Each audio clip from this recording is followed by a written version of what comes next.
Bonjour à toutes et à tous, bienvenue dans cette émission Épistéo où encore une fois nous accueillons le philosophe Alexis Masson qui va tenter en moins de 10 minutes de défaire une idée reçue. Alors justement aujourd'hui on s'interroge sur le philosophe Épicure. Alors on va commencer par faire tomber un préjugé Alexis, puisque souvent on imagine Épicure comme une personne athée et une personne qui est plongée dans la luxure. Alors c'est deux idées reçues qui sont complètement fausses.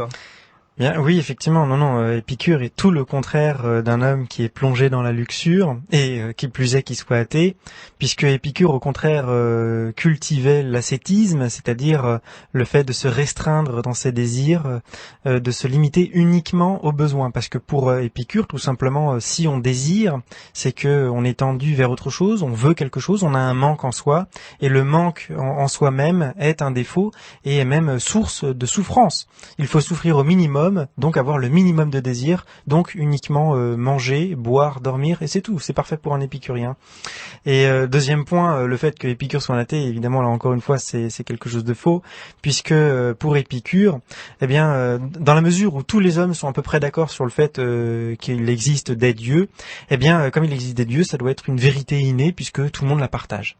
D'accord, mais alors pourtant il dit des dieux, donc au pluriel. Alors c'est assez bizarre puisque les autres philosophes qu'on avait déjà pu voir, donc des philosophes très connus, Aristote ou encore Platon, Anaxagore, Xénophane, sont tous d'accord pour dire que oui, philosophiquement, un dieu monothéisme est cohérent. Alors pourquoi est-ce que lui parle de dieu au pluriel ? En effet, ça vient tout simplement de la méthode qu'emploie Épicure, c'est-à-dire que contrairement à tous ces philosophes-là que tu as cités, Xénophane, Anaxagore, Platon et Aristote, ces philosophes-là partent d'une méthodologie philosophique, c'est-à-dire ils partent de l'étude de la nature pour arriver à Dieu, et là ils concluent par leur théologie rationnelle que forcément il y a un unique Dieu. Épicure lui part pas du tout de la même méthodologie, au fond on régresse d'un point de vue philosophique, puisqu'il part des opinions. Tous les gens se disent ça, donc il doit y avoir de la vérité là-dedans, et on va étudier alors ce qu'ils pensent. Alors Épicure pense qu'il y a un fond de vérité dans ces opinions communes, et malgré tout il y a quelques incohérences, parce que les hommes rajoutent avec l'imagination un certain nombre de choses sur la vérité innée, et il s'agit tout simplement de supprimer ces incohérences. Mais c'est ça la méthodologie épicurienne. Et du coup, quelles sont-elles ces incohérences qu'il croit discerner ? Et puis, ces dieux, c'est quoi ces dieux d'après Épicure justement ?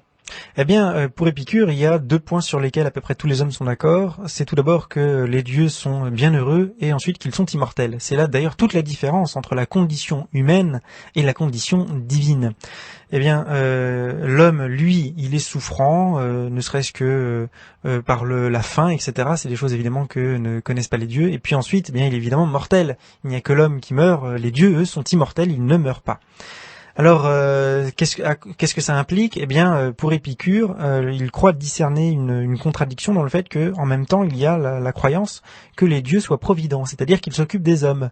Parce que pour Épicure, si Dieu est bienheureux, enfin si les dieux sont bienheureux, puisque je le rappelle, Épicure est polythéiste, cela implique forcément qu'il ne s'occupe pas des affaires humaines. Pourquoi ? Parce que s'il s'occupait des affaires humaines, il serait inquiet, parfois il serait en colère même.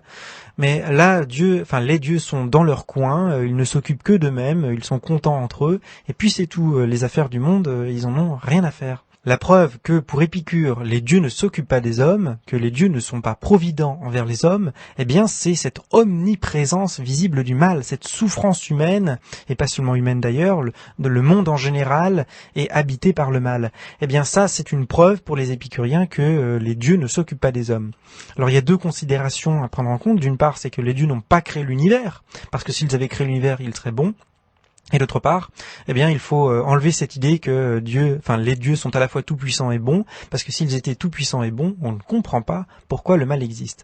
Et du coup, si on se repenche sur la pensée chrétienne, qui justement pose le postulat que Dieu existe, est tout-puissant, il est bon, absolument bon, et pourtant le mal existe, ça personne ne le conteste. Alors comment est-ce que fait justement la pensée chrétienne pour concilier tout ça ? Pour les chrétiens, il y a quand même une considération supplémentaire, c'est le fait que, par exemple, Épicure ne comprenait pas pourquoi on pourrait dire que les dieux créent l'univers, parce que s'ils sont bienheureux, ils n'ont aucun manque, ils n'ont aucun désir, et donc par conséquent, il n'y a aucune raison qu'ils créent l'univers. Chez les chrétiens, on a aussi cette idée quand même que Dieu n'a aucun intérêt dans la création. Et c'est justement cela qui fait que l'acte créateur de Dieu est un pur don. C'est de l'amour, parce que Dieu n'en retirera rien, il n'a aucun intérêt dans la chose, c'est pas du tout quelque chose d'intéressé ou d'égoïste.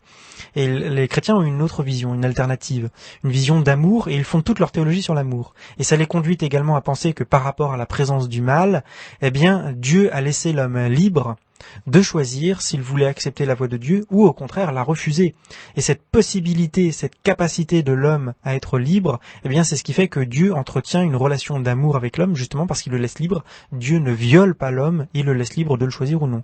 Alors évidemment, bien les chrétiens disent que l'homme a effectivement assumé ce choix de vouloir s'écarter de Dieu, et ça a créé le péché originel, et donc cette rupture fondamentale entre Dieu et l'homme introduit le mal dans le monde. Donc c'est comme ça que Dieu peut, pour les chrétiens, à la fois être tout-puissant et à la fois bon, et en même temps qu'il existe ce mal.